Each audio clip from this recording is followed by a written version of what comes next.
morning. Good morning.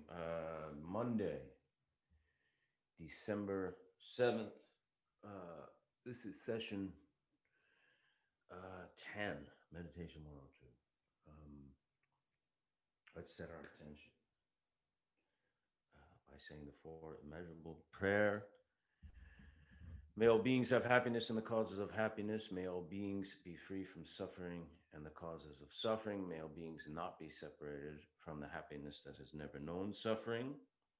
May they rest in equanimity, free from attachment, anger, and aversion. I have a very special announcement.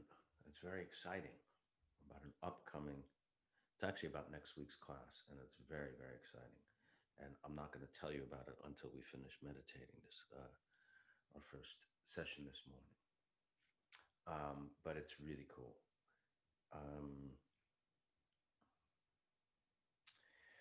Before we start, we're going to do 15 minutes right away. We'll do a Q&A. We're going to do some readings again from Dilgo Kensei's Heart of Compassion. We'll read again from this book. After that, we'll do Q&A. So send some hit some questions. Hit me up with some questions. You can do it either now, before we start meditating, or right when we're done, during the reading maybe. So most of you have done this before. I think probably all of you have done it before, so I'm not going to get into technical stuff before. I may talk you through a few technical things during the meditation, but Chogyam Trungpa Rinpoche is somebody we've read from and discussed a little bit. And I was reading something by him, and he talked about how he used to teach. Well, he taught, calm abiding, sitting meditation like we do, but he added an element that I thought maybe we could try. And what it was we focus on the breath, right? We put our attention on breath going in and out, focusing on the place between the upper lip and nostrils. And we use the breath as an anchor. When we get lost in thoughts, we try to become aware that we're thinking and then go back to the breath, back to that attention on that place. But what he taught at some point to his students was on the out breath, so on the exhalation, which is through the nose, because we inhale and exhale through the nose, he taught this technique of imagining your mind, your consciousness, escaping through the out breath and merging, mingling, and mixing into space, into kind of universal consciousness in a way, if you will, if that helps. Which I thought, so it's it's a technique about expanding our view and connection to this bigger picture and interconnectedness and interdependence. And I had never quite heard it put that way, and I did it a little bit over the weekend, and I found it to be very effective and interesting. So if you feel like it, why don't we try that during today's meditation? With that, let's do 15 minutes today, since you guys are, this is session 10 of 102. We did 7 101. So this is the 17th session. That's over 4 months. So 15 minutes should be easy. Let's start.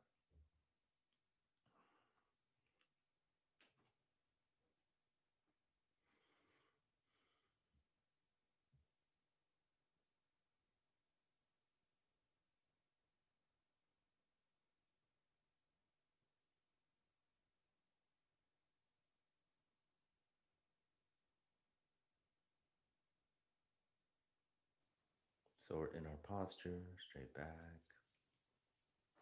Stay with your meditation, even if you hear me talking. Straight but not rigid, back and head slightly tilted, tongue against the roof of the mouth where the teeth meet. Mouth relaxed. Eyes open but not focused. not unfocused, spaced out, and not intensely focused, like locked in, resting lightly on whatever you're seeing in front of you. Focus on the breath. And if we think of this out breath as our mind consciousness leaving, well, not leaving, actually, think of it more as sharing. So part of it's going to stay there, if that helps. So in the out breath, the consciousness is merging and mingling with space and almost collective unconsciousness and mind, all mind. And then you can let the inhalation happen on its own. You don't have to force it. It will happen because you need to breathe and your body will do it. The breath is relaxed. It's not forced. It's not short. It's not pushed.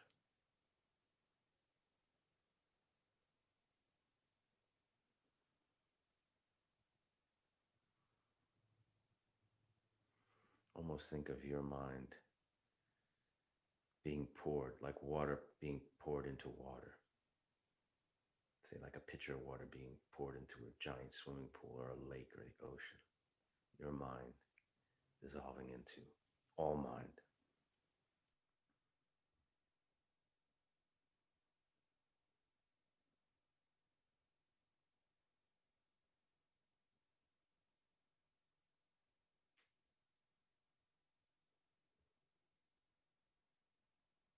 When you become aware that you're thinking, don't judge or follow or label the thought, just label it as thinking. Don't label it as good or bad or whatever qualities. And if emotion comes up, leave the story of the emotion where it is. Don't follow that story of the emotion. What caused the emotion? What you're going to do in response to the emotion. Just label it as emotion. Label thought as thought, and return to the practice. Return to the breath. Focus on this out breath, merging consciousness.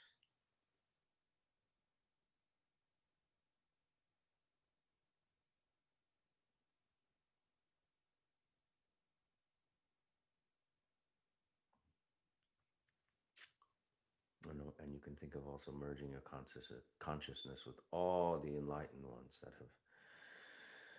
that have been, that have existed ever, and that still remain there, enlightened there, and that their enlightened energy still remains in the world, and you're mingling your consciousness with them.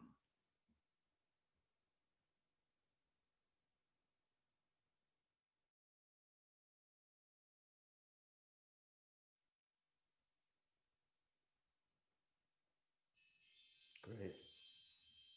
Excellent. 15 minutes. Um, I'm going to talk for a minute. I have an announcement I'm going to read. Um, so post some questions if you have them. Post some comments too. Um, Nick, can you post our email address? Put it up on the screen, because I'm going to ask you guys to send in some questions for next week, and I'll tell you why in a minute. Michael Imperioli, meditation101 at Gmail. That's our email address. And Nick, can you put it on again at the end of the class, just so we just remind me? Thank you. Or I could give them your home phone number, Nick, and they can call you any hour of the day or night. I'll do that later. No, I won't do that. So here's our big announcement, and I'll explain why I want you to write in some questions. Next week, same time, same place, 9 a.m. Pacific, 12 noon Eastern, Monday, December 14th, we are having our first guest on Meditation 101. And she is an extremely special guest. We will have Dr. Vesna Wallace. Dr. Vesna Wallace is one of the preeminent Buddhist scholars on the planet. I'm not saying that with any elaboration or exaggeration. That is true. She runs a graduate studies department at University of California, Santa Barbara, which has one of the best Buddhist departments in the country. And she's particularly an expert on Tibetan, Mongolian, Nepali, and Indian, the origins of Buddhism, but also Mongolian, Tibetan, Nepali. She's an author. She's written many books. She's done translations of Shantideva's Guide to the Bodhisattva's Way of Life. She's done particularly an expert on the Kalachakra Tantra, which I'm not going to go into. Maybe we'll go into a little bit next week, but you can look that up, Kalachakra Tantra. She's also one of my favorite people in the world. She's actually a friend of ours, my wife and I, and she's brilliant. And I've asked her to focus her visit on discussing the concept of shunyata, Shunyata, which mostly gets translated as emptiness, which I always find is not a good translation, but and she's going to focus on the concept of emptiness in Buddhism and how it relates to the second noble truth. Right. So we spoke about the first noble truth is about in life there's suffering. We're going to suffer for whatever, for myriad of reasons, but that's part of the nature of samsara, is that is inherent in samsara. Second noble truth is the cause of suffering, which is translated and interpreted in many different ways, but ultimately it says the cause of suffering is our attachment, our anger, indulging in negative emotions, are kind of being possessed by negative emotions like anger, desire, or attachment, and ignorance. Ignorance meaning ignorant of our ultimate essential nature, which is Buddha, really. And we're ignorant of the fact that shunyata, or emptiness, is the true state of things. Emptiness meaning being empty of inherent existence, not empty like there's nothing, nihilistic.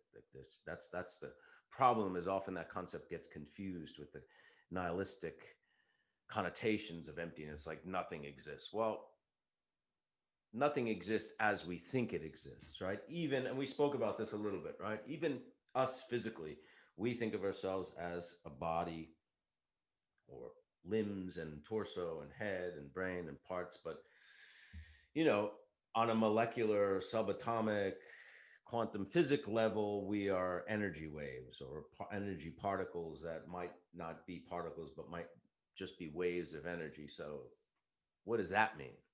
We're not really existing as we think we are. We're not really solid. We're energy, and maybe even that energy can be broken down into some other kind of particle or thingness or whatever. So she's going to go into that in detail next week.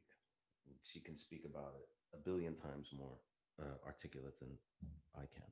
So, and she's going to take your questions. So what would be great is if you maybe look that up, look at, do some research about the concept of emptiness, or shunyata.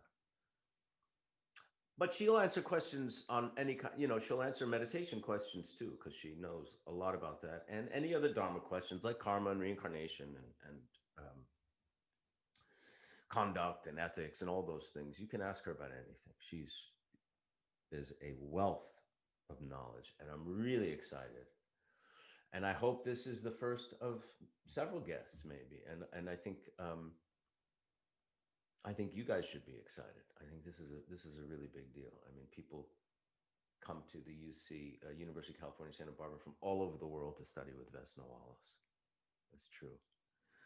And she's going to be our guest. So I am thrilled. I am really, really excited. And she said it, she agreed without any hesitation, and had heard about what we're doing and is really excited about it. And I'm really very grateful and really excited. So think about it, send some questions. It doesn't have to be about emptiness, although that's going to be kind of our topic next week. Anything that I can't answer, I haven't answered, or you want really an expert's opinion on, you write in and we'll ask Vesna. We're going to read a little bit from the book we've been reading from the last few weeks, Gyalpo Khyentse Rinpoche's The Heart of Compassion, which is verses on the 37 verses on the practice of a bodhisattva. Today we're going to focus on the first verse, which goes like this. Now that I have this great ship, a precious human life. The ship is the human life. Now that I have this great ship, a precious human life, so hard to obtain, I must carry myself and others across the ocean of samsara. To that end, to listen, reflect, and meditate day and night without distraction is the practice of a bodhisattva.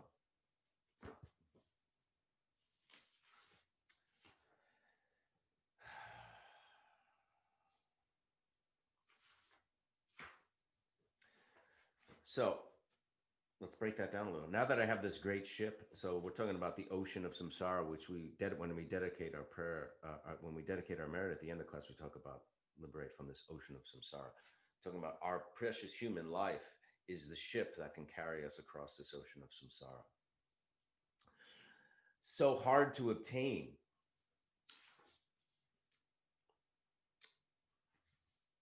So we talk about the fact that human life, in terms of Buddhist perspective and reincarnation, actually human life is hard to obtain. There are way more animals or insects and other sentient beings, maybe not in this dimension or not on the physical plane, or formless beings and stuff like that.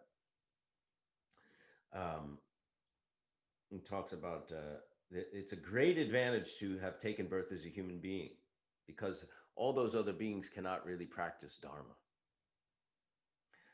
Consider the number of beings throughout samsara. Improbable though the chances were that you've been born a human being, you can easily see how much more against all odds it is that not only have you been born in a place where the Dharma exists, but also that you take an interest in Dharma, and even more so that you actually put it into practice. That is extremely rare. There have been times in history, and there are places where you can't access Dharma, or where Dharma wasn't being taught. Look at how many countries there are in the world, and at those where Dharma is a living tradition. And well, now we have the benefit of having this internet where we don't have to be in the same country, and we can practice Dharma together, which is also a blessing.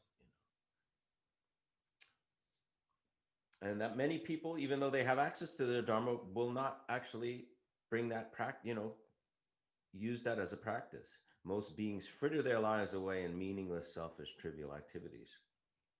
Nevertheless, you might think, I will continue my ordinary activities until I'm 50 years old, but then I will dedicate myself to the Dharma. Such ideas show an alarming lack of discernment and ignore the fact that death comes without warning.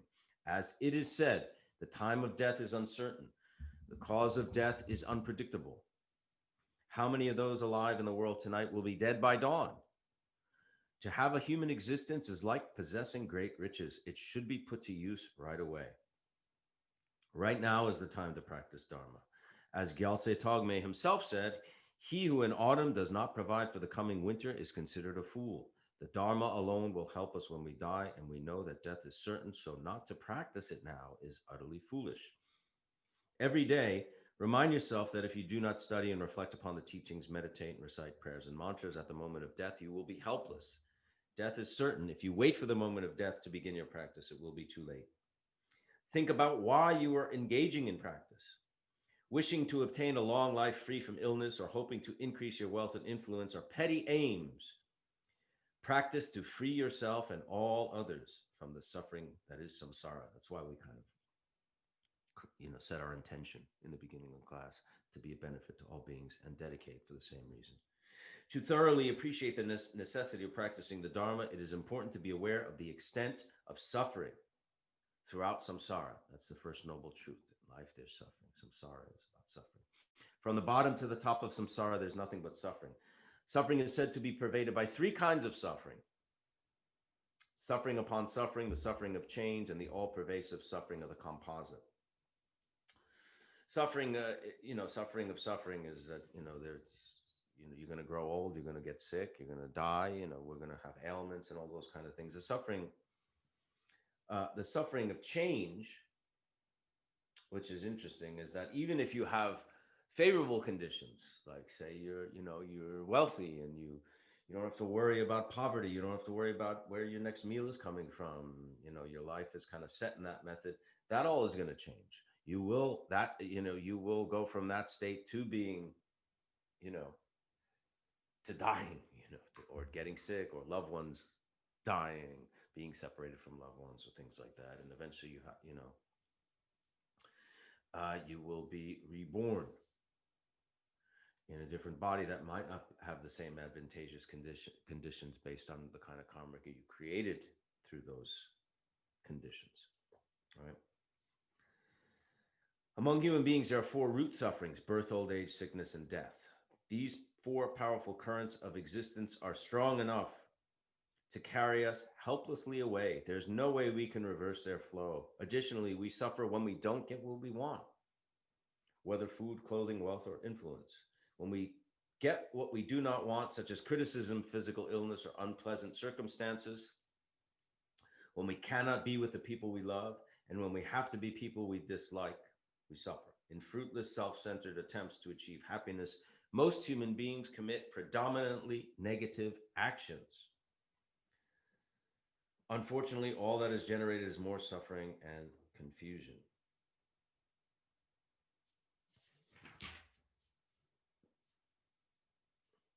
It is important to become more and more clearly convinced that the only thing worth achieving is supreme enlightenment.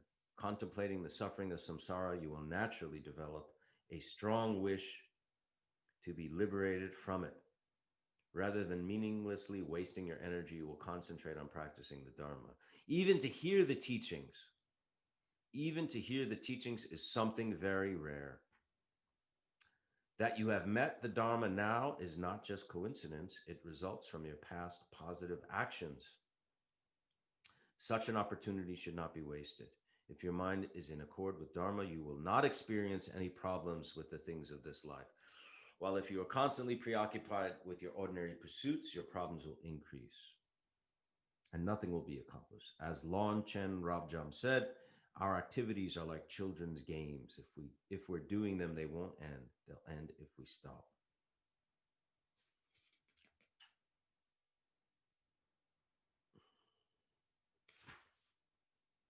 Okay. Things to think about, right? Let's take some questions here. And also, you can not just ask questions. I'm talking about now, for me. Comments. We can discuss comments or topics that you just want to discuss.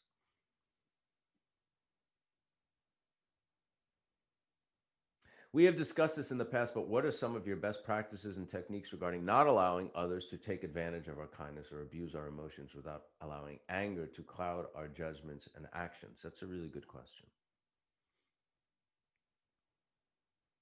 Because compassion doesn't mean we're not talking about idiot. There's a term that I've heard from various teachers, idiot compassion, which is just like, compassion without responsibility. You know what I mean? It's a lot like Tyler just said, allowing people to abuse us, and we just say, well, I have compassion for this person, so I understand that they're suffering and they're acting out of their negative emotions. No, sometimes you have to be an agent almost of karma, right? So if someone mistreats you, you have to take a stand often, so they will learn. So if you're truly practicing compassion for others, to allow them to act negatively and create negative karma is not being helpful and is not being compassionate. Standing up for yourself and making them aware of the fact that they're being abusive and that they shouldn't is much more compassionate than allowing that to go unfettered.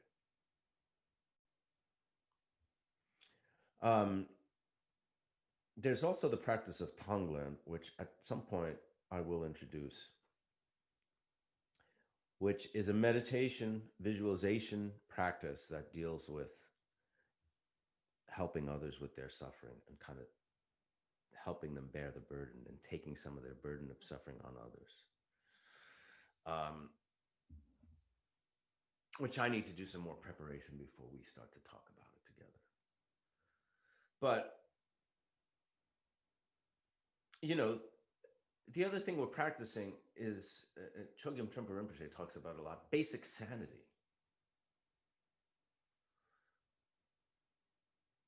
And basic sanity that's not tainted by just this constant grasp of the ego and what's good for me and what's better for me, you know. We're talking about basic sanity from the point of view of compassion and interconnectedness and interdependence and karma, you know. So someone, I mean, it could be a loved one, it could be a stranger, is going to be abusive. We don't just say, I have compassion for that person because I know they're stuck in some sorrow and they're suffering like I am. And, you know, that's too abstract. That's not even real because there's some energy exchange taking place between you and that person. And we have a responsibility. You don't want to just lash out in anger, you know, and make it about your anger being released, but it's almost about you have to use your discriminating awareness, which comes hopefully through the practice of meditation and mindfulness, which is why we meditate. It's not just for the cushion, it's for life. So we have opportunities to engage mindfully with the world. Because if we're just focused on our own emotions and our own thoughts and our own desires and wishes and aversions and attachments, someone acts abusively, we're just going to respond negatively, you know, which we've probably done most of our life. Or the opposite, we won't respond and we'll let them abuse, and then we'll have this resentment and feelings of shame and feelings of victimization, you know, which is not being compassionate to ourselves, right? Or that person, because you're allowing that person to indulge and create more negative karma. So it's taking on responsibility. That's one way we can do that. And I think it was a good question.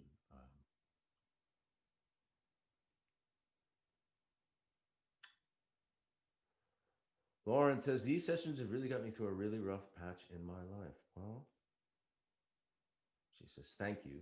But that thank you is for all of us, because this is a collective experience. Ryan's asks, I find myself slouching when I really get focused on the breath. Should I fix my posture or go with the breathing? I would say both. um, if it's becoming really uncomfortable and painful to be, you know, to have, you know, maybe your posture is too rigid, and that's why you're slouching. You know, the straight back really, the point of it is because there's you know, there's, you know, the Chinese and Tibetans, a lot of Asian cultures talk about energy channels, you know, that are adjacent, parallel to the spinal cord. So that flow of energy, you know, getting the consciousness in tune with those channels is facilitated by correct posture and and alignment with the breath and all those things. But so when you get focused on your breath, you say you slouch. I mean, it's important to focus on the breath. If it's painful and you need to slouch, I guess that's better than not, you know, doing it or just suffering through pain. I would say play with both. You become aware of the breath, you become aware of the fact that you're slouching, try to straighten up again, go back to the breath. We're not looking for 100% correctness in all aspects of the technique or all the different components of the technique. You know, there's an interplay between them, and we're going to get better and more comfortable with individual components. You know, some people may find it very easy to sit in a meditation posture, but they find it very hard to become aware of their thoughts. Some people have the opposite. They may find it really easy becoming aware of the thoughts, but they have problems, you know, maintaining that posture. You know, we're not just going to improve on all of them at the same time, you know. So find the interplay, find what works. I mean, the important thing is that you're doing the practice, you know. If you're slouching through it a bit, you know, that's okay, you know. As you advance through your practice, there'll be more reasons why you need to be straight, and but it's not all or nothing right now. That's basically what I'm saying. Patrick asks, what's my favorite acting role? I'm not going to go into that. I try to stay on topic. We only have, we don't have that much time. So I try to stick to what we're doing here. Lama Hantash says, when I meditate with my eyes open, I often see my thoughts replayed in front of me like images in the physical world. This to me indicates that everything truly is mine. But if that's the case, how do we interpret truth? Is there even such a thing? How do we navigate our external reality with the greatest awareness and care if we know that we've constructed it? Does that make sense? That's a good question for Vesna Wallace. I think, and I hope Lama Hantash, you will be with us next week because she can answer that question, because that deals with emptiness, you know. That's a very good question, and that's why we have the Dharma, and that's why we have the teachings, really, because the teachings don't just tell us that, we're interpreting everything through mind. It also talks about ways of conduct, right action, you know, not to harm, not to create harm, not to do harm, and to cultivate virtue. Virtues like patience and loving kindness and compassion and equanimity and generosity and things like that. Those paramitas are they're called, and meditation. Those things, despite the fact that our reality is interpreted and maybe like you say, created through the mind, we still have to use the behavior that's taught in the Dharma and and cultivate the qualities that are taught in the Dharma and avoid the behaviors that are, the Dharma teaches us, the negative behaviors. The fact that emptiness exists doesn't mean that's right where the danger of nihilism comes in. If empty exists and everything's an illusion, why not just have fun, and be victorious? Or it's not how it works, because something is appearing, even though it's empty, right? Even though it might not be as we think it is, right? We talk about this body, that this body is more than it appears, but something does appear, even though it is empty and it may be an illusion. It's not completely nothing. There is something there, and we have to relate to that in this incarnation. I would save that question for next week. Nick, if there's a way to save that question, it's a really good one. I'd love to hear Vesna expound on it.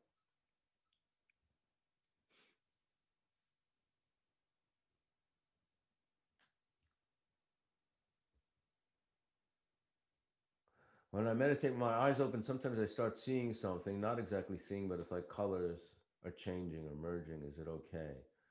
I understand it's probably my sight getting out of focus or something. You're saying it should be relaxed but focused.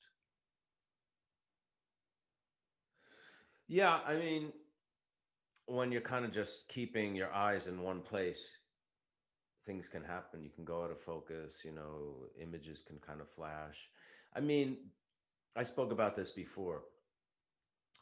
You can do stuff with the angle of your vision when you meditate, right? So if you find yourself getting really drowsy or sleepy, you raise the angle of your gaze.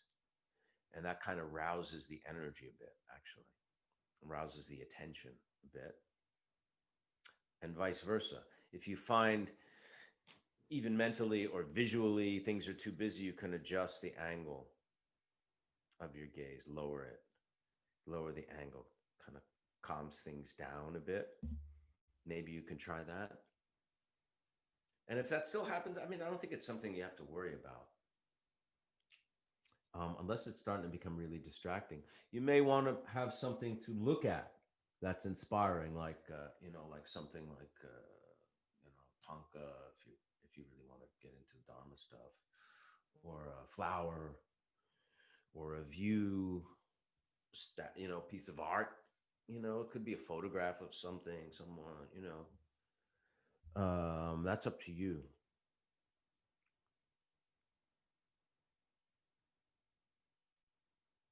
I have such a desire to help all others, but I find myself feeling it's not enough. Any ideas how to know if you're doing enough or something you have to gain from wisdom? I mean, that's up to you, really. I mean, if you're practicing, if you feel you want to practice more, if you feel you want to dedicate your energies towards, helping people who need help, underprivileged people, certain causes, maybe the more you make your life about serving others.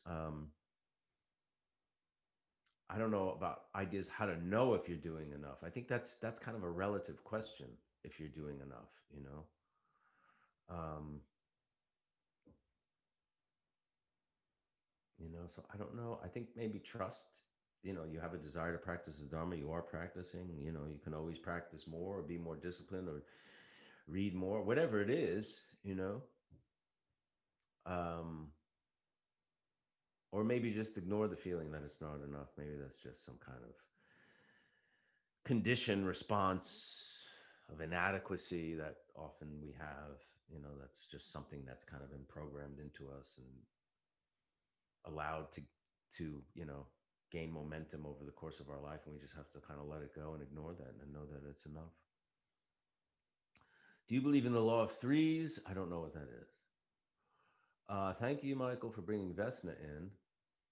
I practice meditation, but I don't really speak about it to anyone. How much is a Buddhist expected to talk about their practice to others? I don't know you need to talk about it to others unless they ask. Some people don't want to hear about it. And some people, if they're interested, one of the reasons why I started this class is that people were interested in stuff that I was posting about meditation and Buddhism. People were asking me how to meditate, literally, and I was DMing them on Instagram instructions, and it became kind of a lot, to the point where I thought maybe it could be valuable to do a class, where we could, many people could um, talk about it and practice and gain instruction. So, it might be better not to talk about it, because, when you're talking about Buddhism, in many ways you're talking about religion. I mean, not only, meditation is not necessarily a religious thing, but when you're talking about Buddhism, you certainly are. And people, sometimes people don't want to hear about other ideas. And sometimes people do. I think you have to just gauge that individually, on a case by case basis. But I would not force these ideas on anybody. That was why the Meditation 101 was just about meditation. It really was not about Buddhism. But a lot of people expressed interest. So Meditation 102 was put into place to have more of a dialogue about Buddhism, because there was interest. How can you deal with people who drain energy and take advantage of you while still showing compassion and patience and love? Create boundaries. Boundaries are very important. And if you're meditating, you might become more aware of where you need boundaries, and don't be afraid to set them. Don't allow them to drain your energy and take advantage of you. Like I said before, letting someone take advantage of you is not showing compassion. It's actually the opposite, because you're allowing them to create negative karma. Tobias says, I've been a Buddhist since I was a kid, but find myself straying from the path, often due to being judged by others. Do you have any advice for overcoming, accepting these insecurities? That's up to you. If you find the teachings and the path have value and make a lot of sense, you know, you have to, make that commitment and not be afraid of, what others think.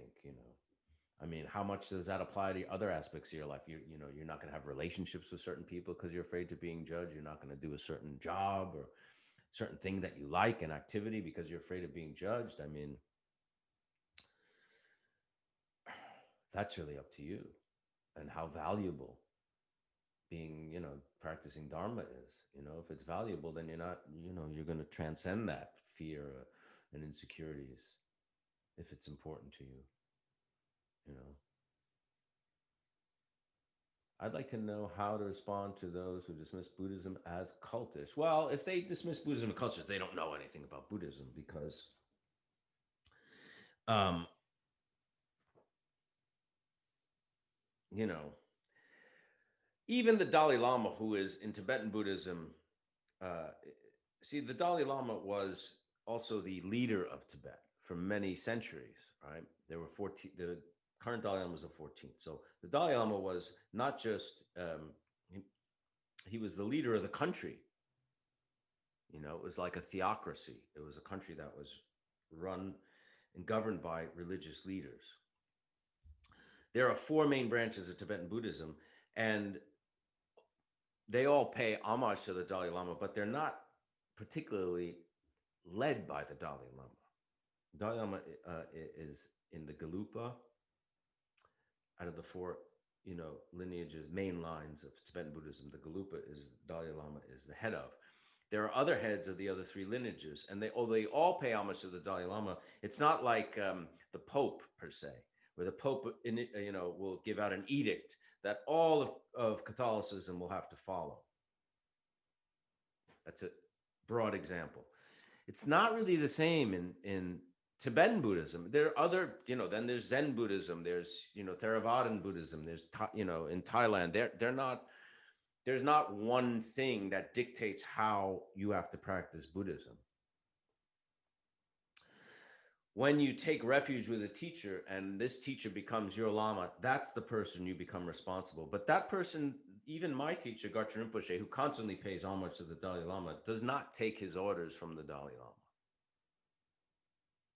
He takes orders from the lineage that he's part of, the teachings that were handed down to him by his personal teachers. You know, I don't think you have to respond to people who dismiss Buddhism as cultish. You know what I mean? I don't think you need to respond at all. It just, unless you want to and educate them and talk about your experience with it. Um, so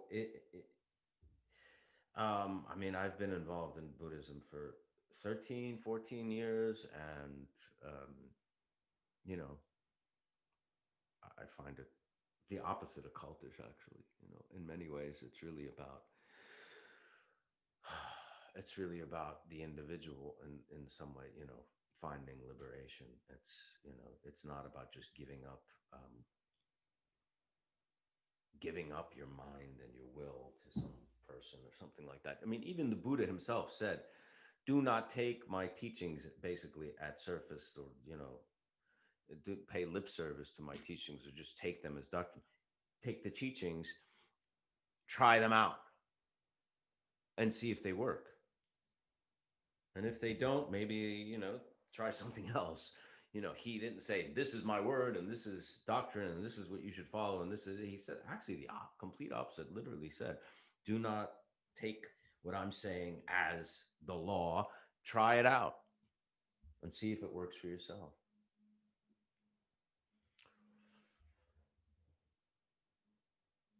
Do you believe we can unknowingly create bad karma on platforms like social media, not intentional, but through someone else's interpretation in the form of envy, jealousy? Yeah, you probably can. You probably can. Um, it's a really good question. So you have to be really, in some ways, you have to let go of your intention. Not your intention. You have to let go of the result. Um, what you do have to focus on is if what you're doing on social media or anywhere, if your motivation for it is coming from some kind of altruistic place or positive place. You can choose to not be engaged in social media. You could also choose not to be engaged in the world and go into a cave and meditate and, not interact with any people and not risk, you know, creating any karma or any bad karma, which most of us are not going to do, right? I mean, the nature of what I do as an actor, there's a public side to it that people can be jealous because of the nature of it or whatever like that. I could choose not to be an actor, but that's part of who that's part of my karma and who I am, at least at this point in my life and in this lifetime. So I would just really question and really examine your own motivations for everything you do, not just what you post on Instagram, part of it, but everything you do. The more you focus on your motivations, and the more honest you are with yourself, and meditation and becoming mindful will help you with that, hopefully, the better and easier it will be for you to focus more on positive karmic actions. And there may be some negative karmic responses from people, but that's, there's only so much you can control, right?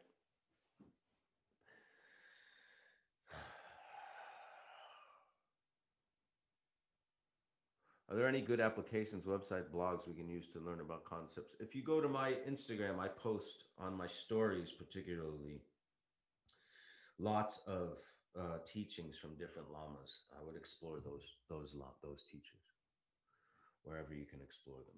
Google their names, go on their website, sign up for their email address, email lists, things like that.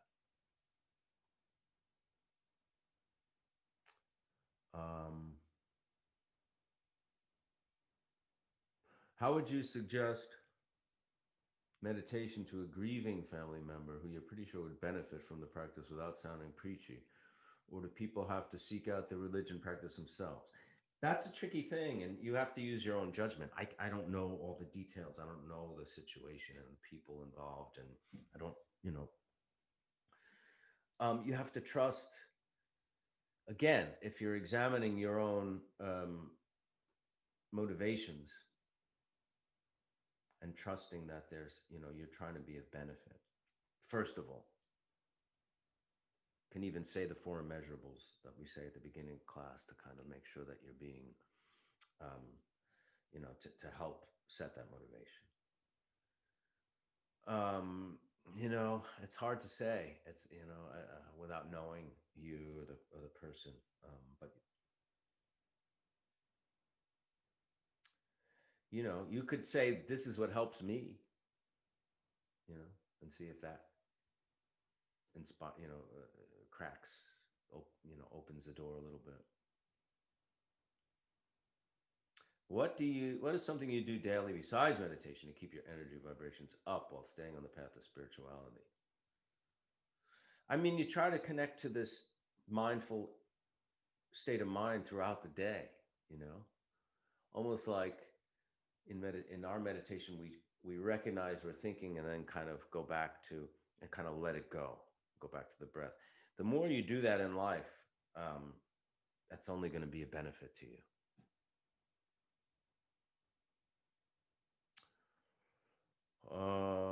Are the connections we have with people originating from past lives? Are those connections all karmic, unfinished stories? Yes. Basically, from a Buddhist perspective, yes. All the connections you have with people, are karmic connections. People think, a lot of people think of karma as this kind of cosmic retribution system, which on some level it is, right? Actions have reactions. Every action has reactions. And when we talked a lot about karma when the president got COVID. A lot of people saying it's karma because he, whatever, didn't wear masks or didn't tell people to wear masks. Well, yes, but it's also karma that he's president.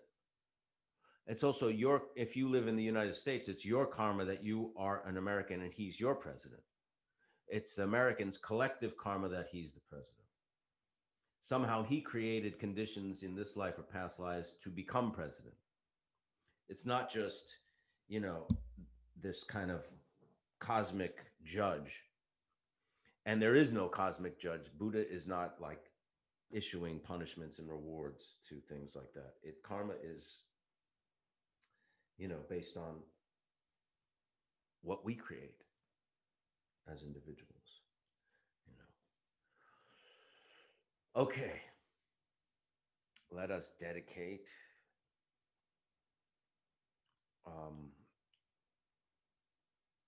and next week, remember,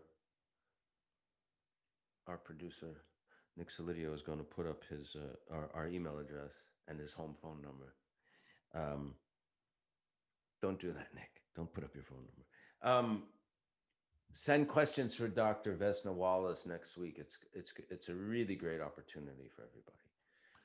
It's very exciting. Have some questions ready. Send some questions after we dedicate. We'll put up the email address once again. By this merit, may all beings attain the state of enlightenment and conquer the enemies of faults and delusions. May they be liberated from this ocean of samsara and its pounding waves of birth, old age, sickness, and death.